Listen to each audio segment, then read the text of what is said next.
Good morning, everybody. Thank you so much for joining us.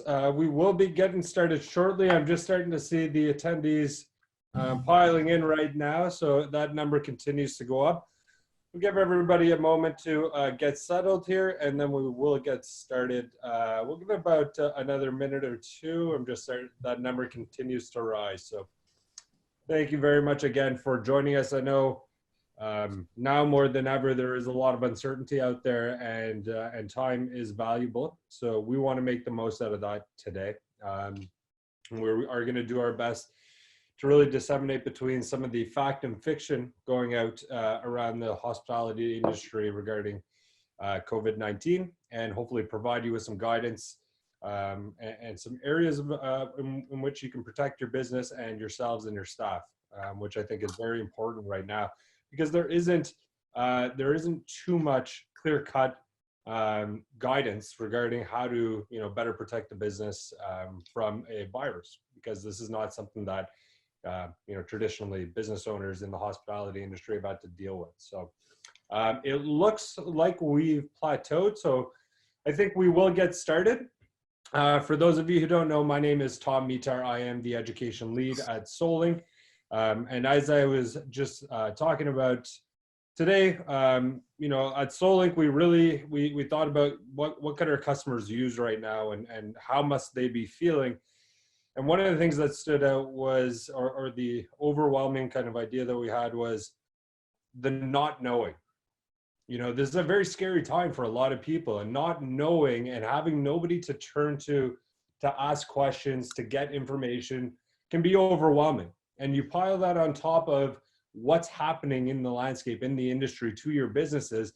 I can't even imagine how stressful and difficult this must be for all of you. So we thought the best way to approach this is to put together a panel of experts, people that understand what's going on right now, and that can provide you that clarity and that guidance to help you navigate through this. And with that, I would like to first and foremost thank the panelists for coming out here today, but also give them an opportunity to introduce themselves. Hello, everyone. I'm Ruby, from the food micro expert at NSF, who has been serving food industry in North America for micro consulting and training for 18 years. Hello, everybody. Paul Medeiros. I'm responsible for NSF's North America Consulting and Technical Services team. We support all sectors of the food supply chain, but I've got a special place in my heart for food service. I'm a former health inspector. I spent my high school years working at McDonald's. I've worked for Burger King, Darden Restaurants, and Compass. Some people say I've got ketchup running through my veins. I am very happy to be here.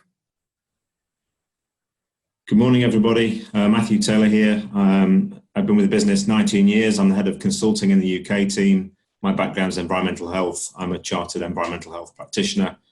My main experience is in food safety. And hello, everybody. My name's Jackie Healing. I'm the Director of Consulting and Technical Services over in the UK. Matt works alongside me, and we look after all sorts of food safety and technical advice through the chain from farm to fork for major hospitality and retail chains. Our experience with this pandemic is a little bit ahead of the US and North America, and we might be able to give you some further insights from what you're seeing on the ground there. Thank you very much, everybody. And again, thank you for joining us today. You'll notice we do have quite a diverse panel today, from a microbiologist to experts in the area of food safety, which is now more than ever something that a lot of individuals have a lot of concern regarding food safety and health, and just the sanitation, how to properly avoid contracting the virus. This is something that has been spreading, obviously, as you all know, like wildflower. So we are about to jump into this. I do want to bring up a couple housekeeping notes. We are planning on having this webinar about 45 minutes in length. We'll try our best not to go over, but I do want to make sure we answer all your questions. We are going to be recording this, so this will be sent out after for you to review as well. Everybody is on mute. We do have a QA button at the bottom of the screen. I just want to bring up that right there. So what we're going to do for today's format, everybody can ask a question just by clicking on the Q&A button and then inputting the question. You can upvote questions if you'd like. we're going to try and answer as many as we can, obviously time permitting. So I just wanted to bring that up as well. We are going to be sending a survey out after this just to get your feedback and thoughts, because we are always interested in what our customers have to think. And we do want to make sure that if you find these useful, that we continue to do them. So with that being said, we'll get to our first question. And I think what we need is just, Dr. Rubili, I believe this is going to be for you. I think we just need some clarity, maybe a brief overview of COVID-19, specifically what the virus does, and then maybe why restaurants and retailers should be concerned about COVID. Certainly, Tom. COVID-19 is a new coronavirus disease named by WHO in February. And it was first discovered in December 2019 in Wuhan, China. For general population, we usually experience mild symptoms. We're talking about 80% of us. However, for high-risk population, they are elderly and people of all ages with serious medical condition. They may experience severe illness and even death because we just don't have immunity. Currently, we don't have antiviral drug for treatment and we don't have any vaccine for prevention. Now, the SARS coronavirus 2 is the name of this new coronavirus causing COVID-19. And genetically, it is closely related to coronavirus causing the SARS, approximately 78 to 80% close resemblance. Now for pandemic, WHO declared COVID-19 being the global pandemic due to global spread and severity of disease on March 11.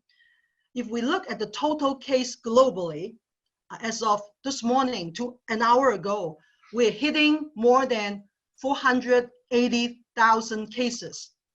And I'll just point out to give you some perspective in terms of what kind of increases we're seeing. If I'm not mistaken, as of Monday evening, that number is at 375,000. So we have jumped up a substantial amount over the past few days. Exactly, Tom. Even 12 hours ago, we were only at 464,000. And this morning, an hour ago, we hit 480,000. And total death globally, we're hitting 21,500. And if we do a simple calculation of real-time mortality rate, we are at almost 4.5% compared to WHO estimate of 3.4% in early March. So we kind of jumped 1% in a short time. And compared to seasonal flu, the mortality rate is about 0.1%. So if we think about the restaurant and retail industry, we are facing significant economic impact. Some restaurants choose to close the door to flatten the curve. Some choose to open to continue to serve customers using safe and creative ways to protect employees and customers by maintaining social distancing and personal hygiene practice through online order, drive-through, curbside takeout, and delivery. So just so I'm clear, because there has been some rumors, that I've personally seen, that there are drugs out there that might provide some kind of cure or something like that. So just to clarify, that is not the case? Yeah, there's no validated drug at this point. Okay. So let me just, I'm moving on here a little bit. So one thing I've heard quite a bit about, and it's something that, something I read about as well, was retransmission. Is it possible to contract COVID-19, go through all of the symptoms and everything, recover, and then catch it again? Or are you immune to COVID-19 after you've already caught it and recovered? There is a small study, it happened in mainland China. They studied the recovering patient who do not demonstrate symptoms because they come out from the hospital going through 2 tests being negative. Now, scientists noticed that in their body, they still carry the virus for about 2 weeks. Of course, at that time, it's less infective to other people. Now, is it possible to have retransmission? I think at that point, when you carry the virus, it's possible for retransmission to other people if you are through close contact of let's say less than 2 meters, and then prolonged period of time of contact. However, people should develop immunity inside your body with antibodies to protect yourself.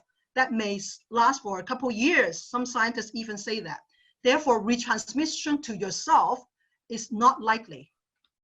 Okay, excellent. So I guess then that leads into the next question, which is, talking about flattening the curve, and if that is the case, going through the flow of the different symptoms and then feeling better and thinking, okay, it's good to go. I'm good to go outside and reintegrate into day-to-day activities.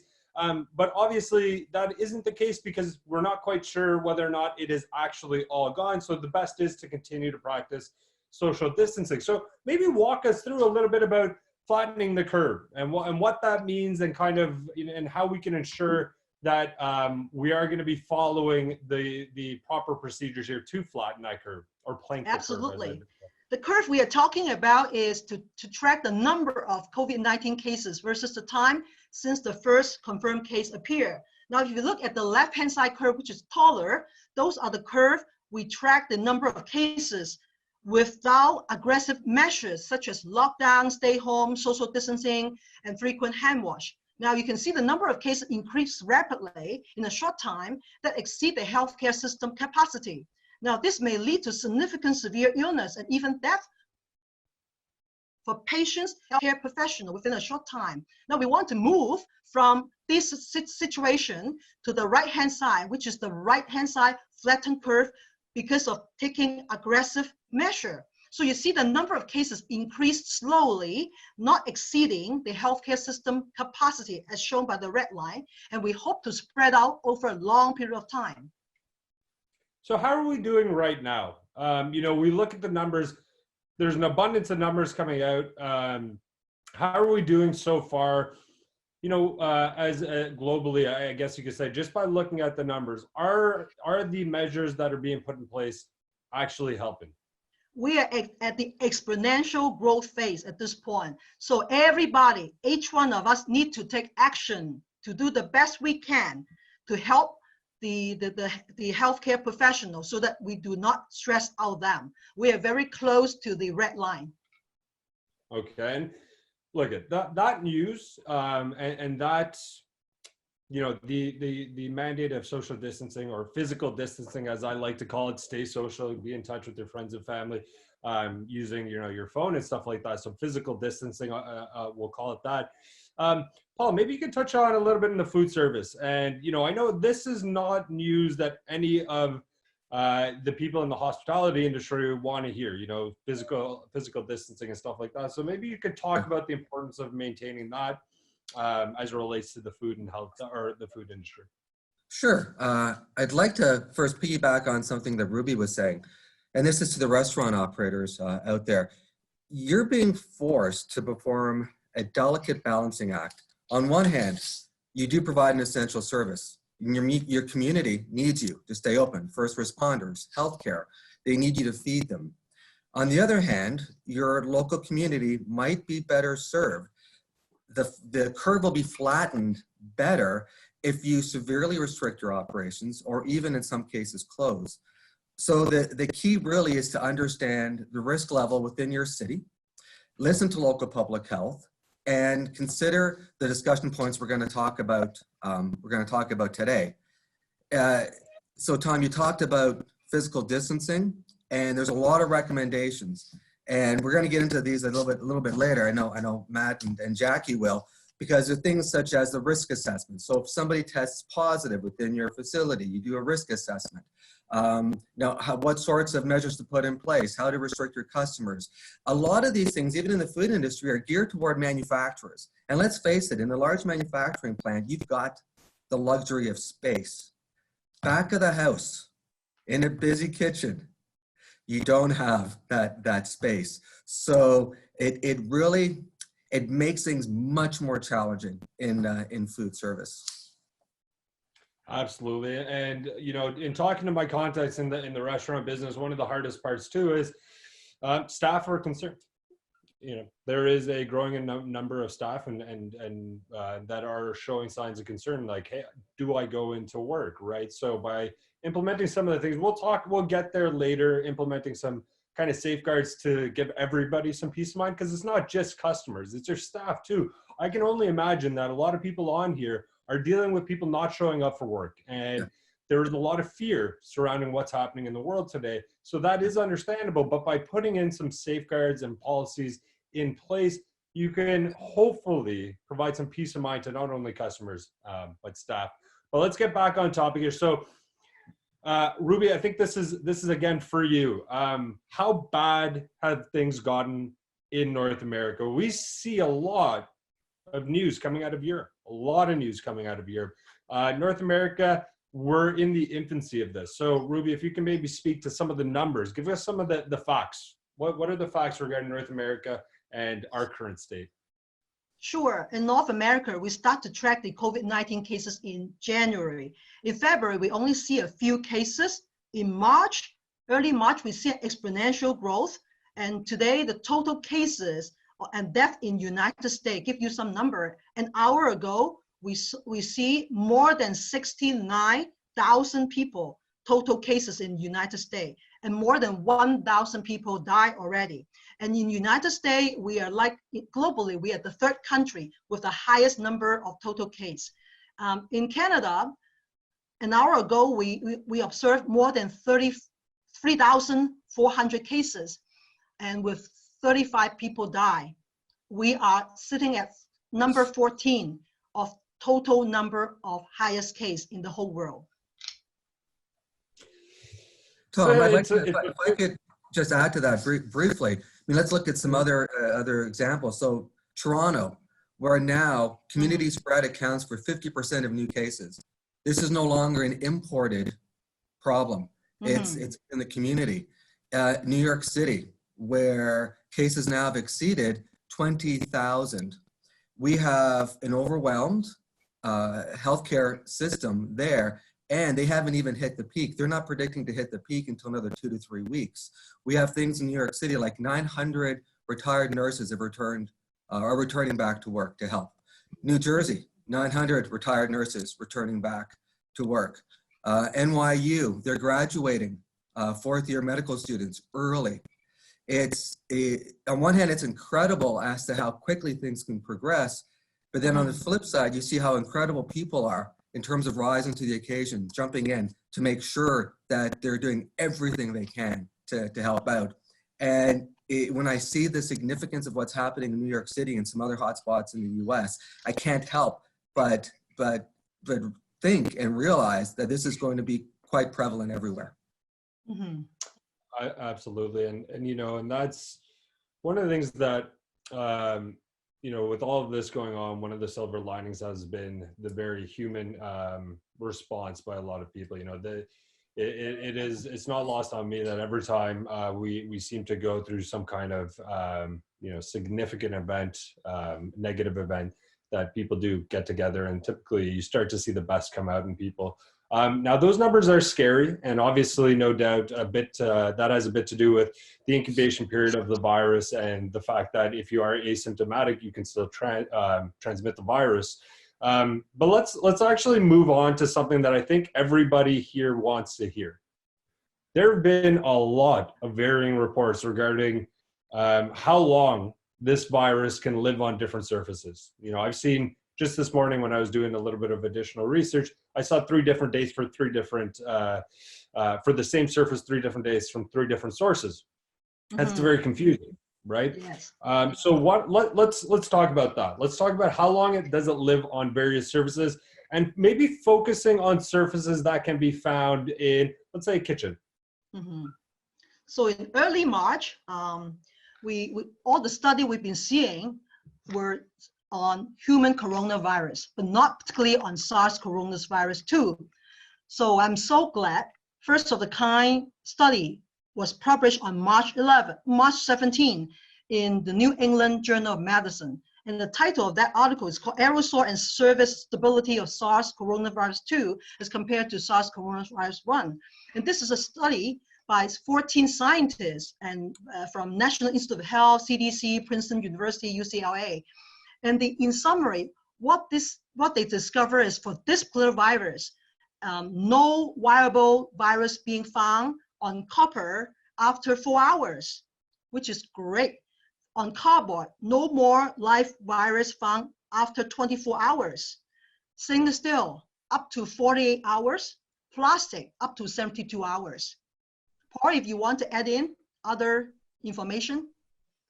Sure. When we look at linens, curtains, fabrics, for example, both the CDC and Health Canada have stated that washing laundry, following manufacturers' recommendations, is sufficient.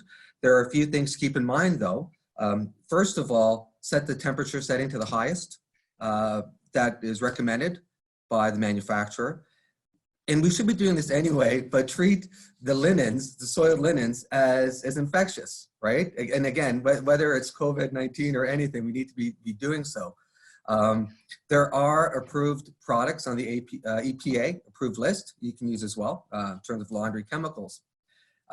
Use PPE, and in this case, aprons and gloves when handling the soiled linen. Be careful with the soiled linen. Don't handle it roughly, because that could disperse the virus into the air. So we don't want that. Some other practical tips would be around using a disposable liner, or at least a liner that could be washed together with your laundry, and be sure to label your soiled linen as soiled linen. Clearly now is also the time to communicate and reinforce your handling practices with your employees. Now, on that point, what I'm sure everybody would like to know now that while we're talking about how long does it live on surfaces, food business or serving food, I think one of the most common concerns I've heard from people on the streets is, can I catch this when I order takeout? Is that possible? Would this transmit via food? Currently, there's no evidence to show that this virus is foodborne or waterborne. Okay, so if let's say a carrier comes or asymptomatic person, because this is the big thing, asymptomatic, not showing any symptoms, unaware that they have are carriers of the virus, working, handling food, even with gloves on, you never know. But there's no way at this point that you would be able to catch it from handling food and then ingesting that food. Is there any type of scientific basis for that to understand that a little more? Like, is it from the heat perspective?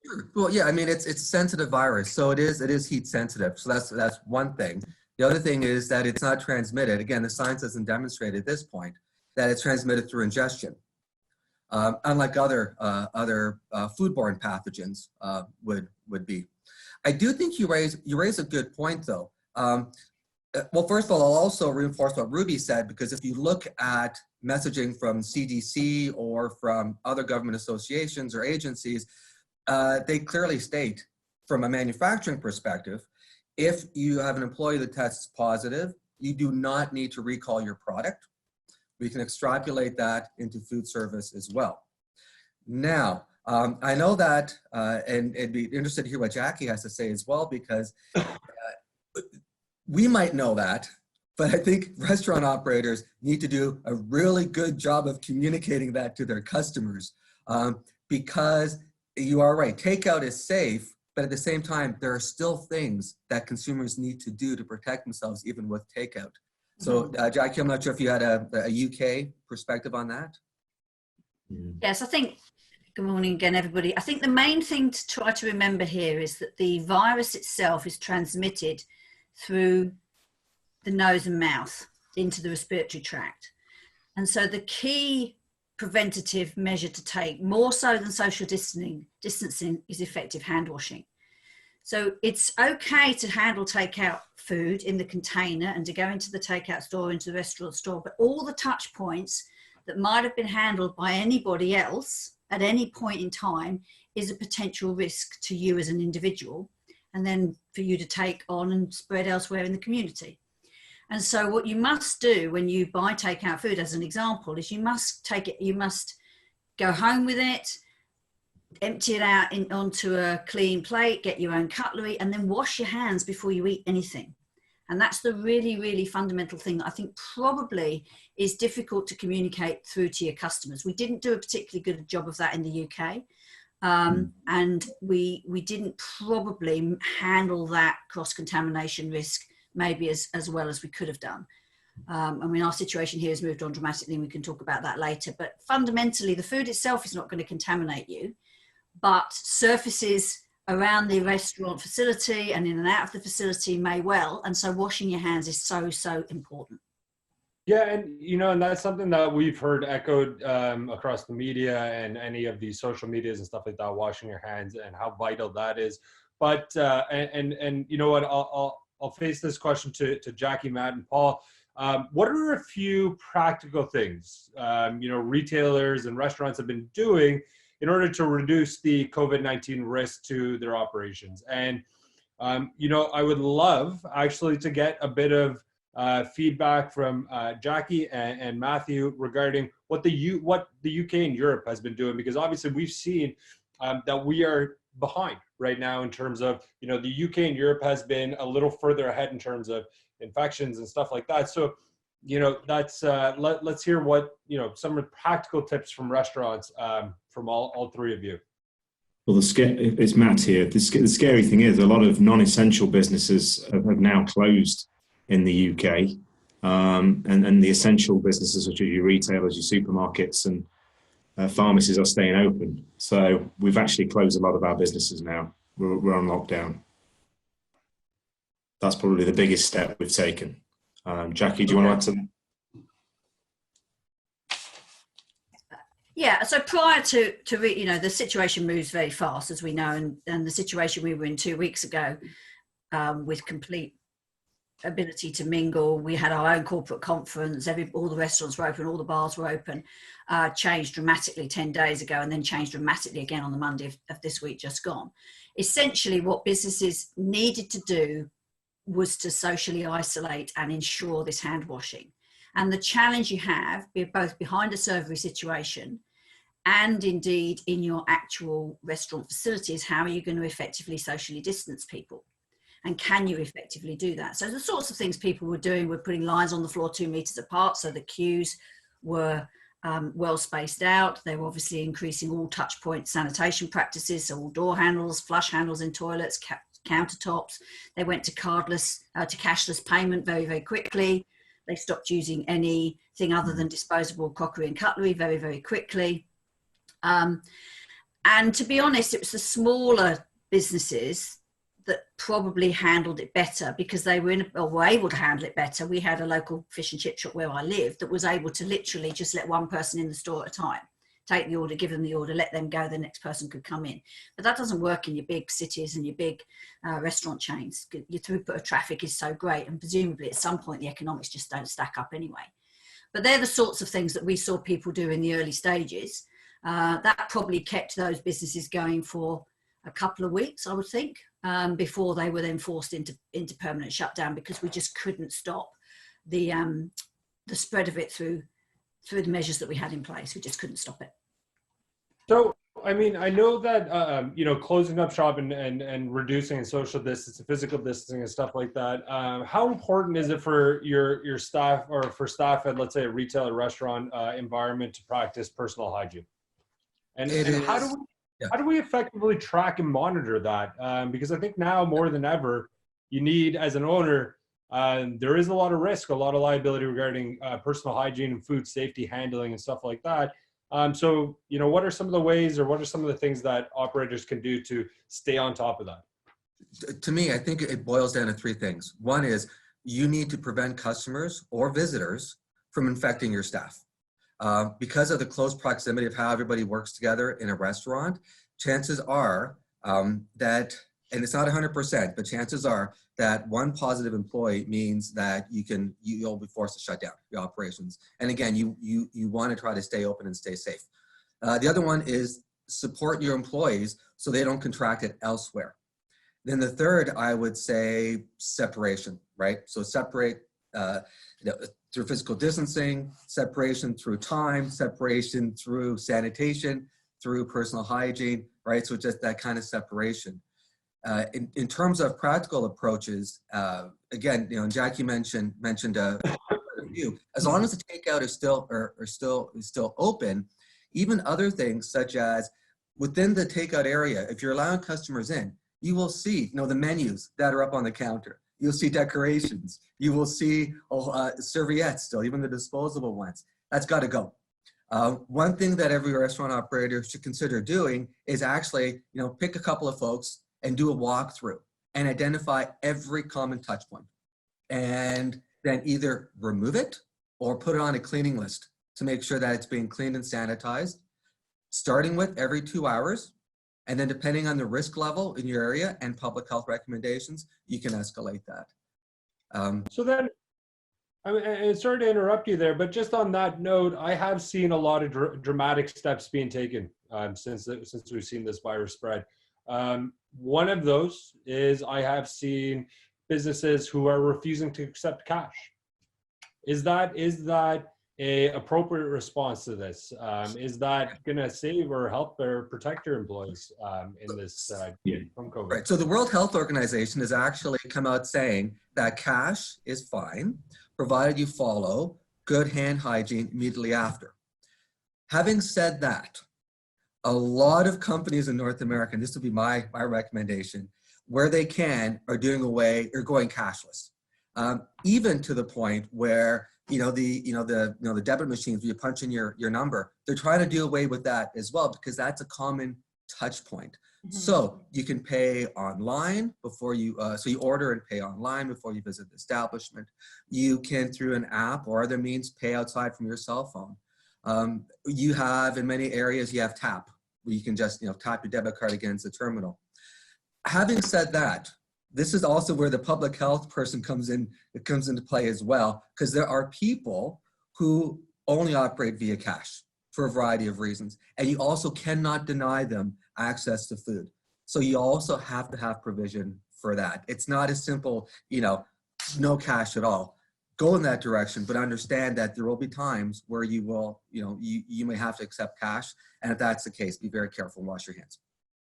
So, and actually, I like, let's expand on that, because I think what's very important right now is understanding, there's, again, a lot of misinformation out there, and we really want to drill in on the important part. So I want to know, how do we kill the virus? When I'm cleaning, do alcohol-based sprays, is that going to kill the virus off of various surfaces? Is it a chlorine bleach situation? Those are things I want to know. How can I effectively clean those high touch point inventory items, debit machines, stuff in the kitchen? What's the best way to effectively clean that? Maybe Dr. Rubelie, if you'd like to answer that.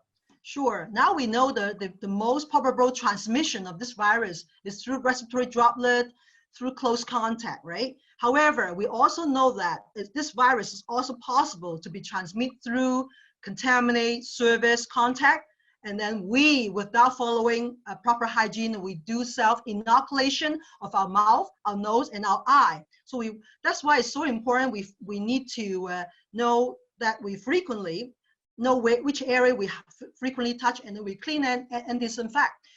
What we mean by cleaning is to remove the soil and dirt with detergent and water. When we talk about disinfection, we actually kill the pathogen, bacteria and viruses, you name it. Thank God the most common available chemical in the household is alcohol and also bleach. So in terms of alcohol, we can use 70% to 95% alcohol to disinfect a clean surface. If we use bleach, make sure we use unexpired, freshly, daily prepared diluted bleach between 0.1% to 0.5% efficacy. Now, if we don't use those two, we need to make sure we refer to EPA registered product with emerging viral pathogens and human coronavirus claim for use against this particular virus. And make sure you match the EPA registration number on the product label to the list, so we can assure the efficacy by following preparation and direction.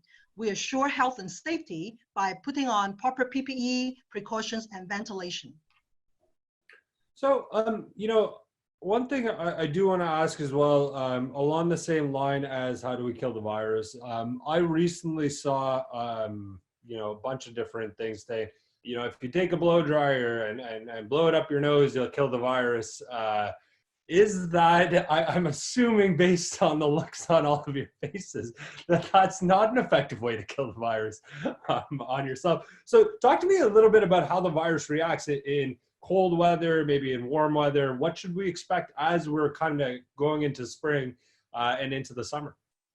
I wish we could use a blow dryer to do that, but please don't do that because it may harm your body, right? Unfortunately, right now, we don't have any Q study for cold temperature to simulate the winter. Lab scientists actually use cold temperature to preserve bacteria and viruses for long-term storage. In my former career as a lab director, we actually used low temperature, freeze-dry temperature to preserve bacteria for 10 years, 20 years, even viruses. So number one, no Q study for cold temperature to simulate winter, so we don't know. Very likely, we believe that the virus survived in cold weather much better. On the other hand, we don't have any Q study for warm temperature either to simulate summer. So we don't know if this virus will behave similar to seasonal flu or SARS that may disappear in summertime. I think we plan for the worst and hope for the best because scientists globally are working very hard and smart to find antiviral drugs for treatment and also working very hard and smart to develop vaccine for prevention. By the way, human trial already ongoing. So we thank for those volunteers. Absolutely. And I'm noticing we do have quite a few questions coming in already. So I'm going to wrap up our Q&A, and then I want to get to the people who took the time to join. I want to go and try and answer some of the questions that they brought in. So I'm going to wrap it up with this. I think this is top of everybody's mind, and certainly something that I look at or look for updates on a regular basis.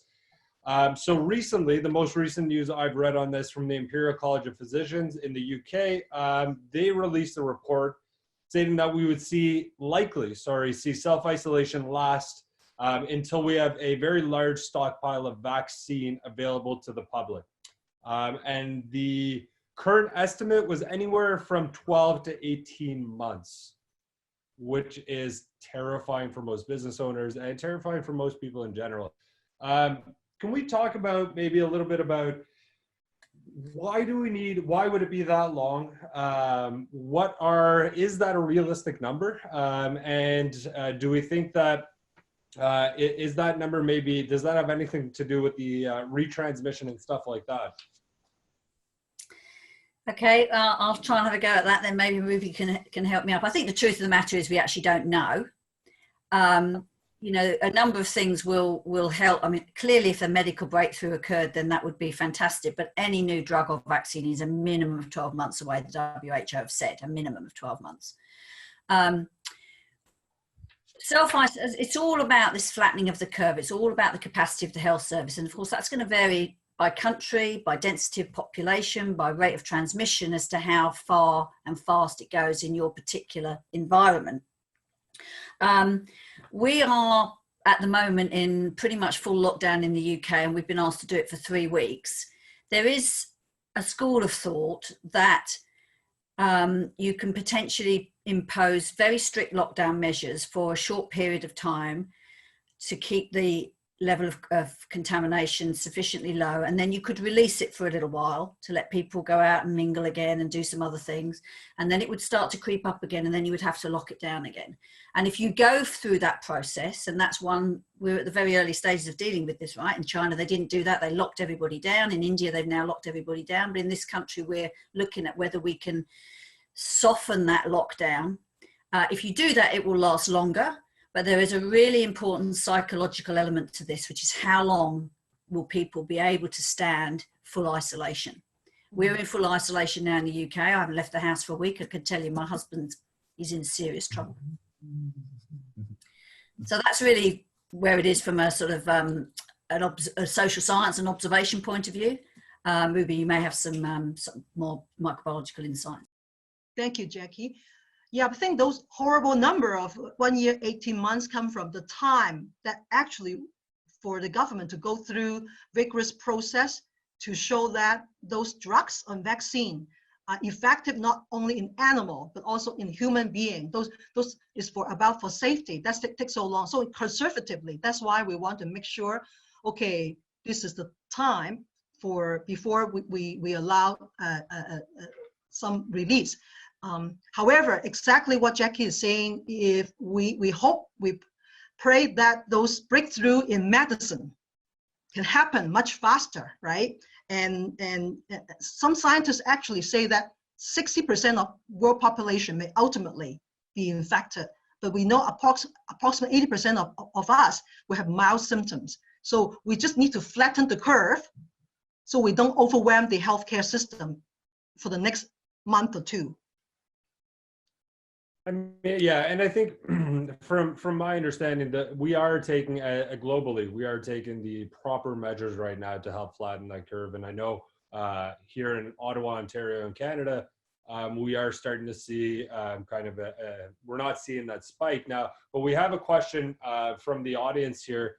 And I think it's a very fair question. And that question comes in from Blake. Is the scale of total cases increasing just because more people are getting the virus?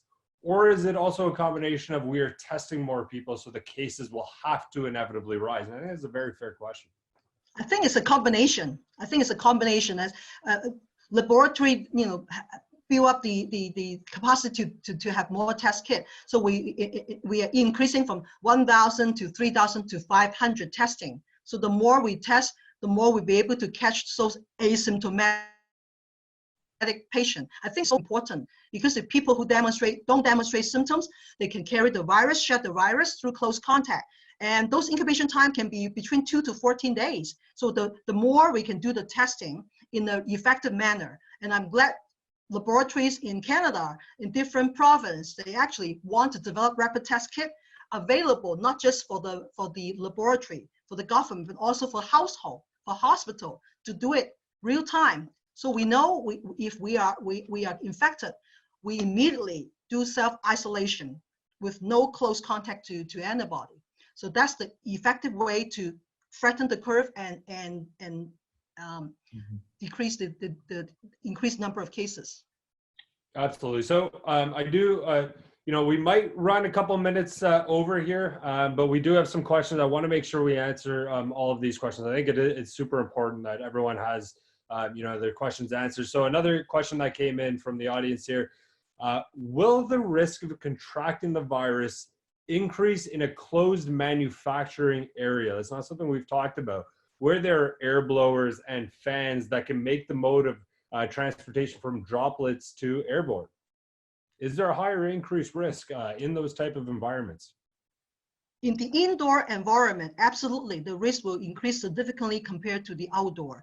However, we know that this virus mostly transmitted by respiratory droplet, and majority of those eject from the cough and sneeze are respiratory droplet because they're big enough with the saliva and the nasal secretion. In a short time, they will actually deposit to the ground.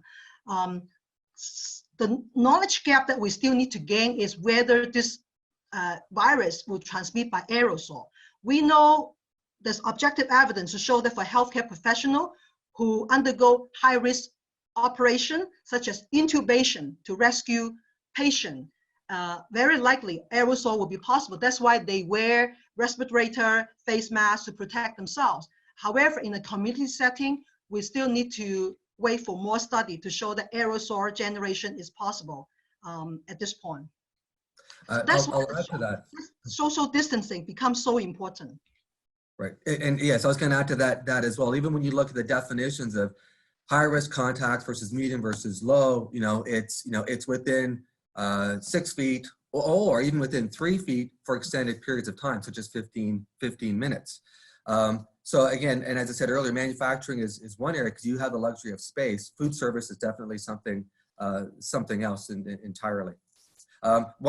It also speaks on, even in terms of ventilation, right? Because you look at in a healthcare setting, when they look at ventilation requirements, they're talking about 12 air exchanges per hour, right? In that setting, in a room where there is a positive case, you're not going to achieve that in manufacturing. But whether it's manufacturing or food service, there are recommendations right now. So for example, create an isolation room so that if somebody does become sick while at work, you can isolate them in this room with the door. You have a mask or any kind of means that they can wear, designed obviously not to protect them, but to prevent them from spreading it even further, and then have them leave the premises as soon as possible. So there are some practical things that manufacturing or restaurants can do as well. And yeah, and I think that I'm trying to be very mindful of time because we are over, but I think there is a very important question here that we need to provide some clarity on. So what happens to an operation if one of your employees contracts COVID? What's the protocol? What is a operator of a business supposed to do when one of their employees catches the virus? That's the $1 million question. It will, well, first of all, the person, it's a given, is excluded from work. The recommendation then also is you notify your other employees, but you cannot share names or anything like that. Now, this is where local public health plays a critical role, because again, there's a CDC risk assessment that's conducted, and even US OSHA has their risk assessment criteria that they provide. And it does, in many cases, in many workplaces, you will not have to close. You will not have to send the other employees home. But in some cases, and where it becomes tricky with restaurants, because of the close proximity of all your employees, you may be facing that reality, which is why one of our recommendations to restaurants are to try to segregate your employees now as best as you can. You might have a morning shift, an afternoon shift. Don't let them intermingle. That way, if somebody is sick from the morning shift, if you can demonstrate that you've separated the morning from the afternoon, that might protect your afternoon employees from being forced to self-isolate as a result. Other restaurants are creating things like ghost kitchens. Again, it's a separate kitchen, separate facility, staffed by a separate team, takeout only. And again, it's called cohorting. You try to create your separate cohorts or teams, prevent intermingling, so that if one person tests positive, it's not your entire workforce that's affected. And look, and one of the things that I can tell you right now that we're seeing, speaking from a Solink perspective, what our customers are doing during this time, right, is better visibility and auditing what our employees are doing. Are they practicing the proper personal hygiene? Are they, staying as far apart from other customers as possible? These are all things where, as business owners, oftentimes we have a lot of, we might have multiple locations we need to check in on. I know Solink customers right now, what they have done is started to create kitchen camera groups within their environments that house all of their kitchen cameras from all of their locations in one central area. They then go and begin to audit the behavior of their staff because they want to make sure that staff are following the proper protocols and procedures that you put in place to not only protect them, protect the business, and also protect your loyal customers that continue to give you business in this difficult time. So I think, there is a combination of different things, and all of you are aware personal hygiene being one of the biggest steps to take in order to prevent this and flatten the curve.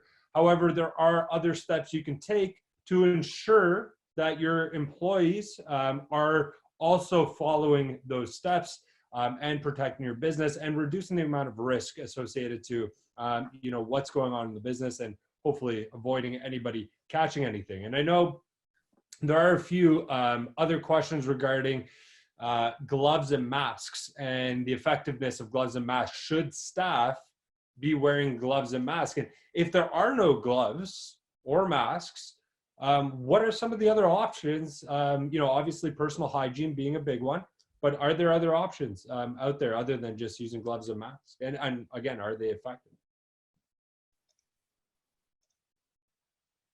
So masks, masks need to be reserved for healthcare professionals. In particular, as Ruby said, the N95 masks where there's aerosolization due to the procedures they're taking. In other cases, a regular surgical mask is fine. Or if you are exhibiting symptoms, you wear a mask, not to protect yourself, but to protect others. Gloves, absolutely standard PPE. So whether you're following sanitation practices or whether you're handling soiled linen, you're going to want to wear the an apron as well as the gloves. Followed, and again, it's proper glove usage, right? It's also followed by proper hand washing before and after. Mm-hmm. And I'm not sure if Ruby has more to add to that. Absolutely, I agree totally, Paul. Tom, can I add something to your element about verification? I think that's a critical point because we're asking our employees and customers to do things that are dramatically different. And there's no ramp up time, really. So we need to verify. I believe that technology such as yours, any kind of remote viewing is great because you do run a risk. I mean, if you have a very well-meaning owner who wants to go from location to location to location, any mistake in personal hygiene or anything else could result in transmitting the virus. So I think that's critical. Having said that, though, there are other things you can do. You can do online employee surveys. If you want to gauge your employees' understanding of the risk and their understanding of the practices, you can do a simple survey and see what kind of responses you get from your employees. You can, and I have seen this, there are some mystery shop programs, third-party auditors out there who can be another source of verification. I would say be careful. If contracting with third-party auditor, that firm needs to be bang on with their training and their QC programs to make sure that their auditors get it, are qualified, and don't become a source of infection. If that's the case, then that is one other way of verifying procedures as well. But most definitely, a lot of new things require a lot of new verifications. Absolutely. I mean, you know, this is in the age now of social distancing, and physical distancing, I should say.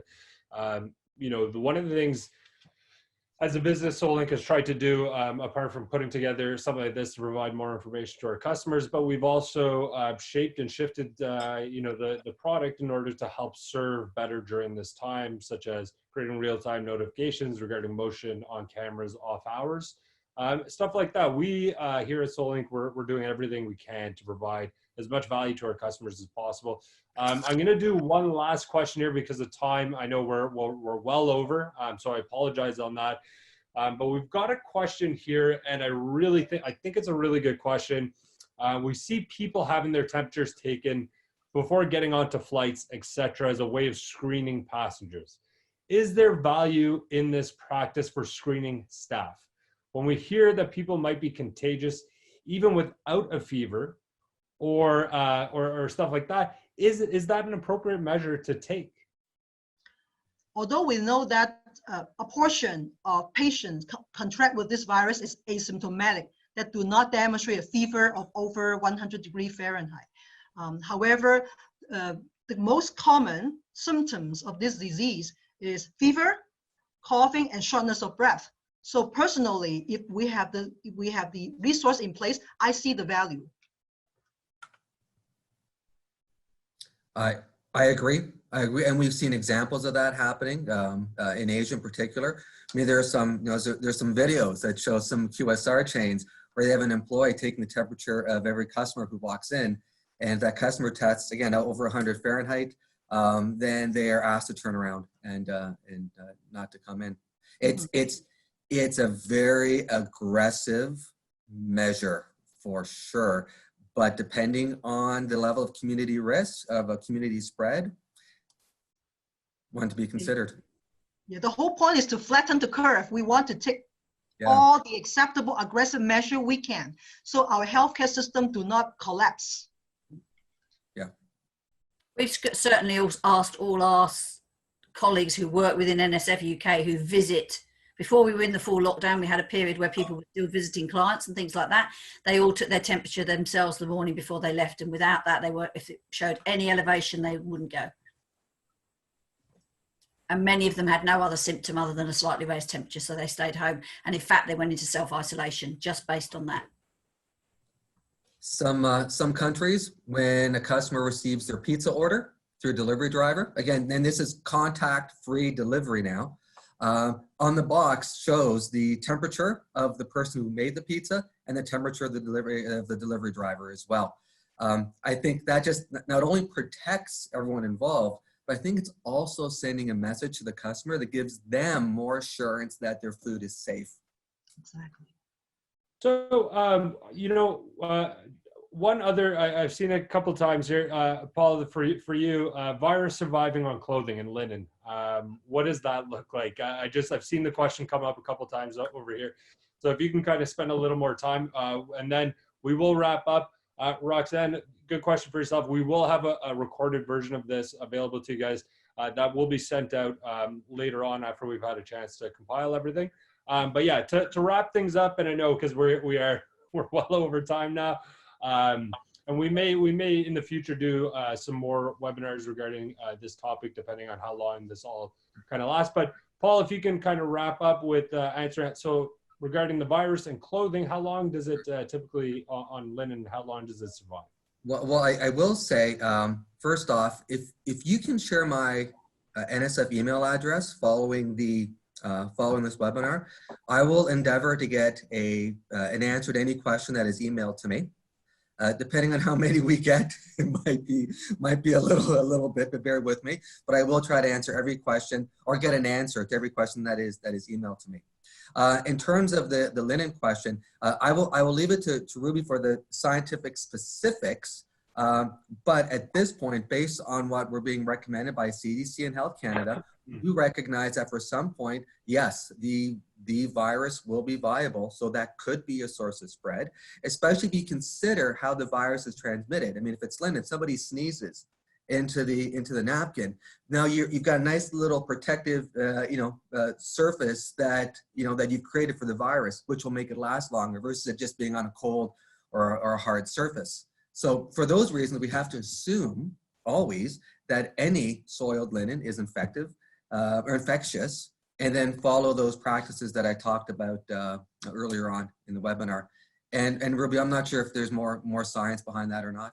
Unfortunately, no. The latest one is March 17, and they only have a limited number of material they test for. And linen is not part of it, but Paul, good job.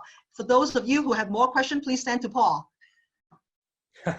We certainly appreciate that, Paul. And look, just to wrap things up, I know, there's no simple answers to any of the questions that everyone has, because we are in, this is a very, as I'm sure all you know, and I hate to use the term again, very uncertain times.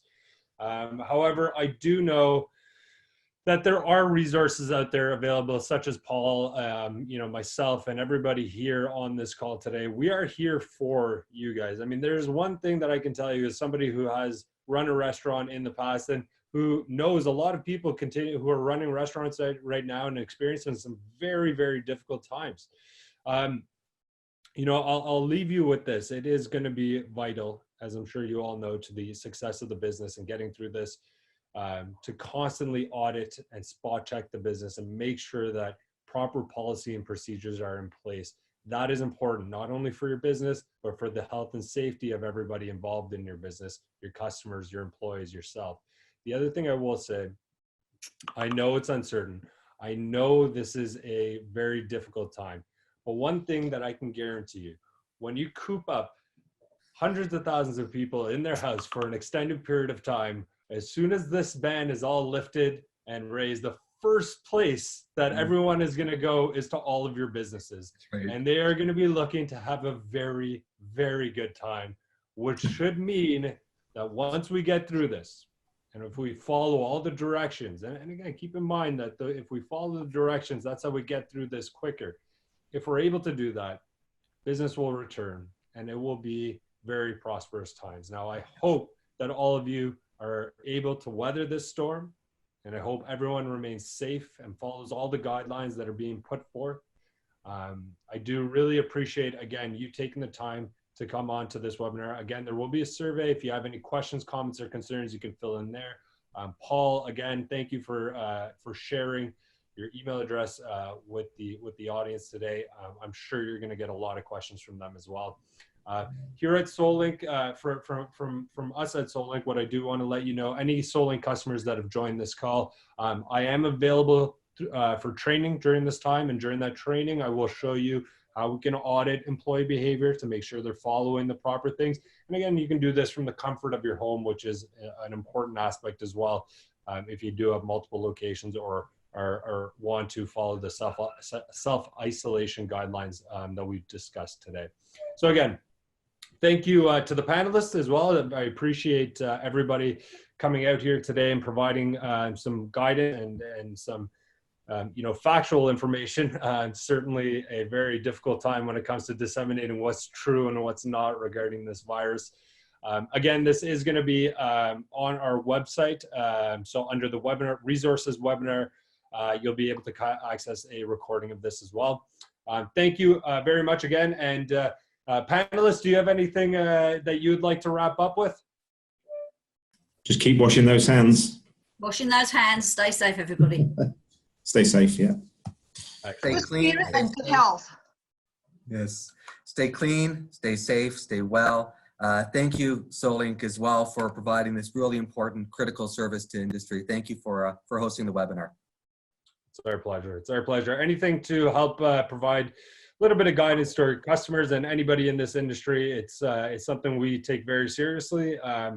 We care a great deal about anybody that's in this industry. We have a lot of people that have grown up in the industry, such as myself, and I want to make sure that there's always a resource available for those who have questions and are feeling a little frightened. So again, I thank you guys for providing that insight and that guidance to everybody who's joined here today. And obviously, if everybody enjoyed this, and we might have to schedule another one of these as time kind of progresses and things unfold. But it's a fluid situation, so we'll see what happens there, and we will be sure to update everybody if we decide to do one more. All right. With that, thanks again, everybody, for joining. Stay safe, stay clean, and I hope you enjoy the rest of your day.